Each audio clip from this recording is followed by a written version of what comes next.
Good morning, class. This morning we're going to discuss chapter 3.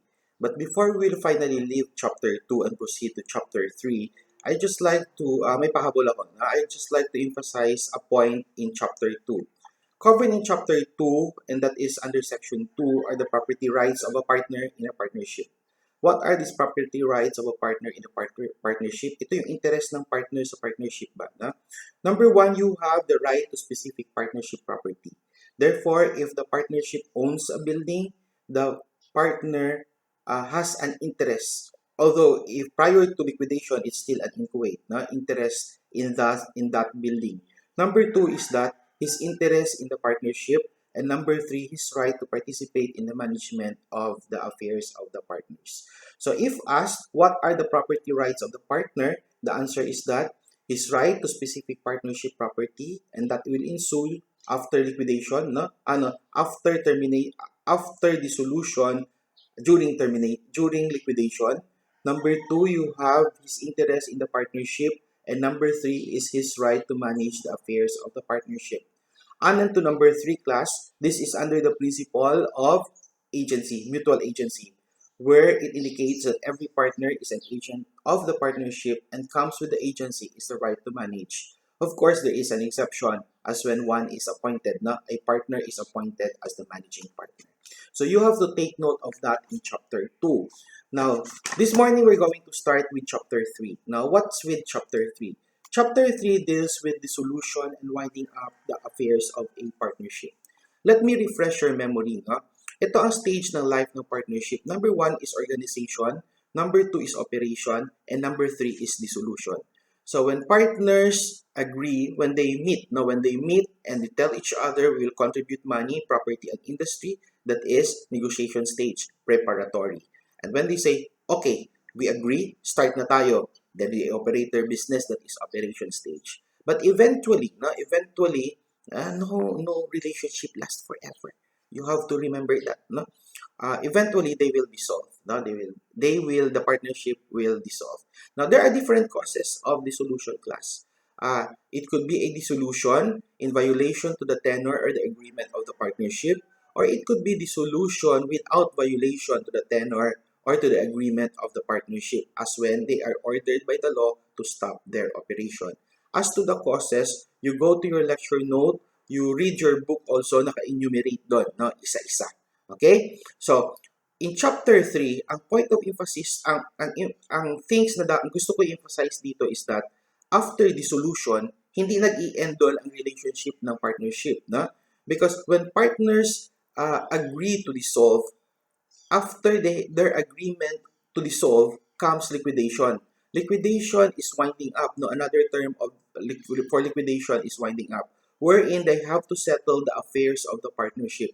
They have to pay whom they have to pay. They have to return the things, the things that they got from third party or within the partners.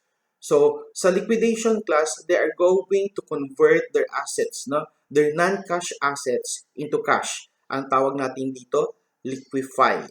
They have to convert their assets, non-cash asset, into cash in order to pay off their creditors.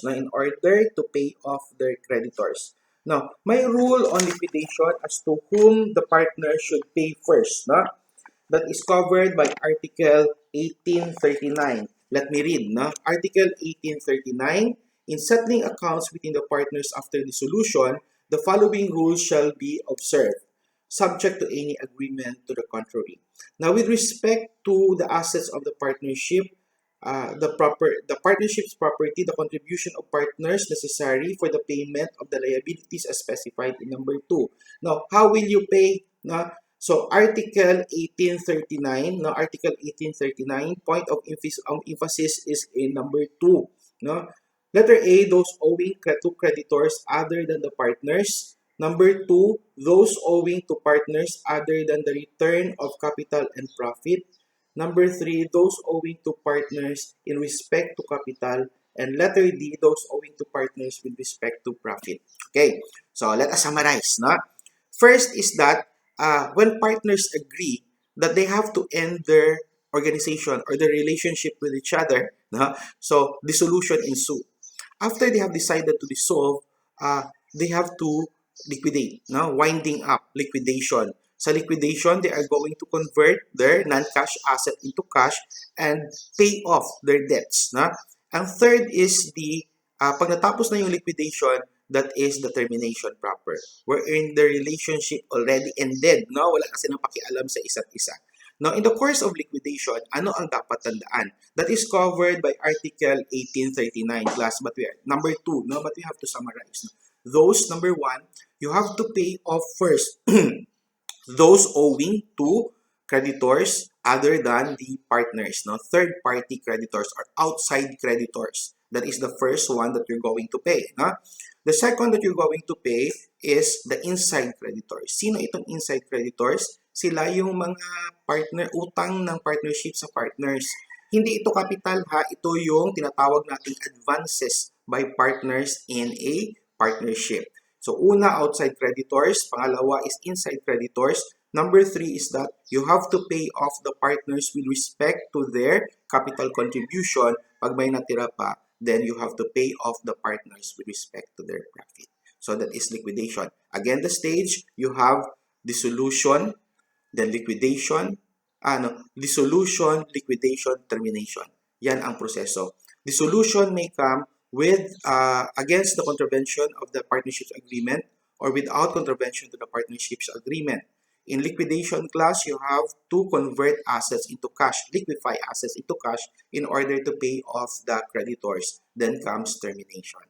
Now, in liquidation, you have to pay outside creditors. Then after that, you have to pay inside creditors. Then return the capital of the partners. Then after that, kung may natitira pa, profit. No? In chapter 4, malalaman ninyo na baliktad, no? Baliktad ang liquidation of a limited partner. So chapter 3 basically deals with the dissolution, liquidation, and termination of a general partner.